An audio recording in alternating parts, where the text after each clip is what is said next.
Saat Teduh Antioquia hari ini, bukti iman.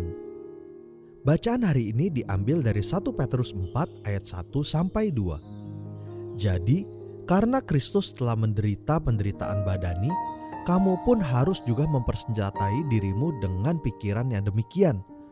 Karena barang siapa telah menderita penderitaan badani, ia telah berhenti berbuat dosa. Supaya waktu yang sisa jangan kamu pergunakan menurut keinginan manusia, tetapi menurut kehendak Allah.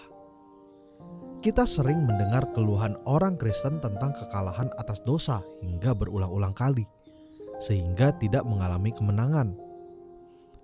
Mengapa hal ini terjadi dan bagaimana kita bisa menang terhadap hal tersebut? Caranya adalah dengan mempersenjatai diri dengan pikiran bahwa Kristus pun telah mengalami penderitaan badani, di mana Dia telah menderita bagi kita di dalam keadaannya sebagai manusia. Hal itu dilakukan untuk menggantikan kita. Dia rela menderita sebagai manusia karena kasih-Nya kepada kita.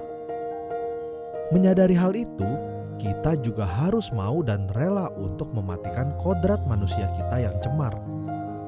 Kita harus mematikan tubuh dosa kita dengan cara menyangkal diri dan mematikan keinginan dosa kita. Ini adalah panggilan supaya kita mengikuti jejaknya. Karena itu, kita harus menerima segala penderitaan sebagai murid Kristus. Dengan demikian, kita menyesuaikan diri dengan Kristus dalam kematian dan kebangkitannya. Sikapilah segala penderitaan sebagaimana Kristus menyikapi penderitaan yang Ia alami. Kita patut bersuka cita karena kita dapat mengambil bagian dalam penderitaan Kristus. Sikap yang demikian akan mendorong kita secara aktif untuk tidak berdosa sebagai pengikut Kristus.